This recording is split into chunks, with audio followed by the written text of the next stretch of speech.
안녕하세요. 안녕하세요. 네, 반갑습니다. 또 할까요? 미인들이 많이 오셨네요.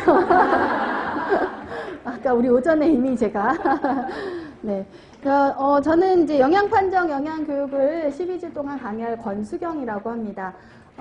오전에 이제 생애주기 영양학을 강의를 들으셨잖아요. 자, 근데 오후 강의는 이제 12주 동안 영양판정과 영양교육 과목이 진행이 돼요. 근데 이제 제가 조금 말씀드린 것처럼 이 영양교육이라는 과목이 전체 시험에서 차지하는 비중이 30% 정도이니까 굉장히 큰 비중을 차지하고요.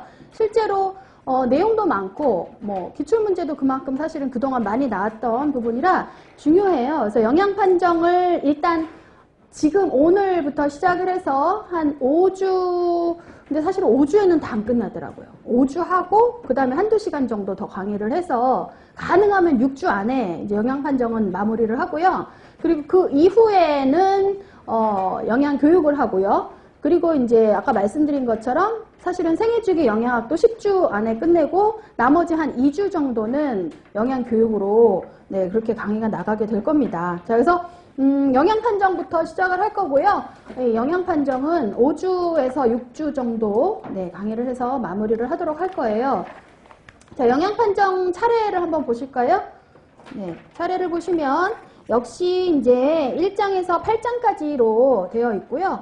네, 요게 우리가 한 6주, 길면 6주 정도 해서 예, 강의를 끝내게 되는데 사실은 영양판정은 우리가 식사요법을 할 때도 그렇고요. 또는 생애주기 영양학 문제나 고급 영양학 문제를 풀 때도 그렇고요.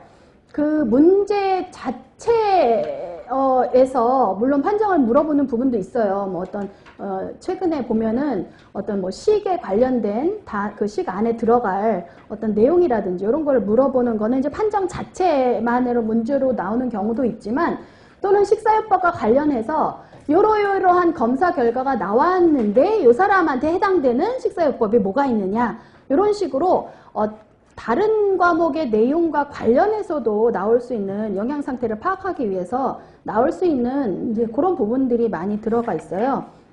이제 크게는 영양 판정은 사실은 크게 4개인데 우리가 식사조사를 하거나 아니면 신체 계측을 하거나 생학 검사를 하거나 아니면 임상 조사를 하게 되는데 이 4가지를 어떻게 하는 거며 정확한 방법과 그거를 나온 검사 결과를 어떻게 해석을 해야 되는지 영양 상태가 어떻다라고 해석해야 되는지 그 2가지를 사실은 정확하게 알고 가셔야 되는 거거든요.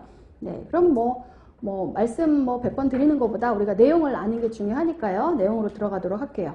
자, 5페이지 보시면 말 그대로 영양 판정의 개요입니다.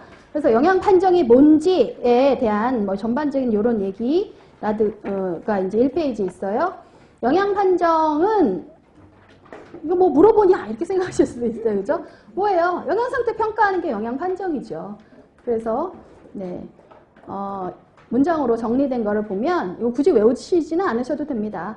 식품 및 영양소 섭취 조사나 영양 관련 지표 측정을 통한 개인 또는 집단의 영양 상태 평가하는 걸 얘기해요. 영양 상태 평가하는 걸 말합니다.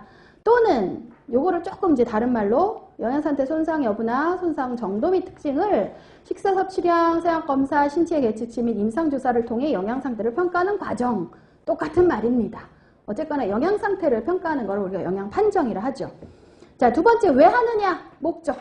크게는 영양 상태를 알아보는 거는 뭐를 위해서 하는 거예요? 결과적으로는. 그 사람의 건강 증진을 위해서 하는 거잖아요. 만약에 상태 판정을 했는데 뭐가 지금 부족하거나 그렇다. 그럼 그걸 보충을 해갖고 건강을 좋게 하려는